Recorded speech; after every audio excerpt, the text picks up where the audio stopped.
Je peux longer des frontières, longer des fleuves, traverser un pays en ligne droite, suivre un parcours d'écrivain, suivre un parcours de peintre.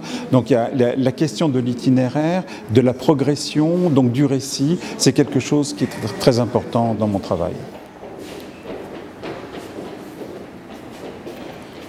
Je présente deux séries qui sont assez récentes. La première s'appelle Celle des fêtes. Vous l'entendez comme vous voulez. Donc c'est la série qui donne son titre à l'exposition générale. C'est un travail que j'ai fait dans les Ardennes, sur le territoire autour de Sedan, où quelques jours avant la défaite du 1er septembre 1870 eurent lieu les derniers accrochages entre les Français et les Allemands. C'est une histoire de défaite militaire, mais c'est aussi, ce territoire est un territoire à l'abandon, un territoire délaissé. C'est aussi une défaite contemporaine. Et donc, un jour, en passant dans un petit village et en voyant un modeste bâtiment sur lequel est inscrit Celle des fêtes, je me suis dit, voilà, j'ai à la fois le cœur de ce projet et j'ai son titre.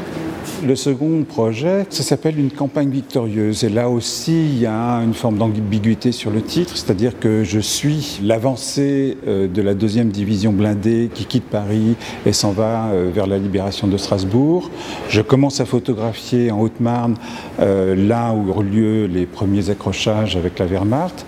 Et puis, je suis l'itinéraire de cette avancée victorieuse, d'où l'idée d'une campagne militaire victorieuse, mais aussi, comme pour le travail précédent, la campagne, la ruralité que je traverse n'est guère victorieuse. Voilà. Comment photographier des lieux où il s'est passé quelque chose et qui ne gardent nulle trace. Et puis aussi, comment représenter cette ruralité de l'Est de la France, sachant qu'on peut traverser parfois de très beaux paysages, mais qu'il n'y a plus de vie. Il y a une double interrogation, à la fois sur la représentation de l'histoire et sur la représentation aujourd'hui d'une ruralité délaissée. Sur la première série, il y a un livre qui s'appelle Celle des fêtes qui a été publié donc, aux éditions locaux. Et puis, il y a un ouvrage qui vient d'être publié également aux éditions locaux qui s'appelle Dans l'épaisseur du paysage et qui est une série de correspondances avec un historien et critique et qui tourne autour justement de ces problématiques. Un paysage, ce n'est pas simplement son apparence, mais c'est tout ce qui s'est accumulé comme ça au fil des siècles. Donc c'est une espèce de palimpseste, de stratification, d'accumulation.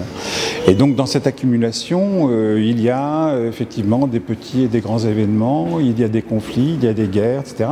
Ça permet d'entretenir un rapport, je dirais, d'intelligence avec le paysage, c'est-à-dire pas simplement s'inquiéter de l'apparence des choses, c'est beau, c'est pas beau, se dire simplement que quelque chose s'est passé là, donc le paysage n'est pas tout à fait indifférent, et qu'est-ce qu'il peut nous dire, et qu'est-ce qu'on peut recevoir.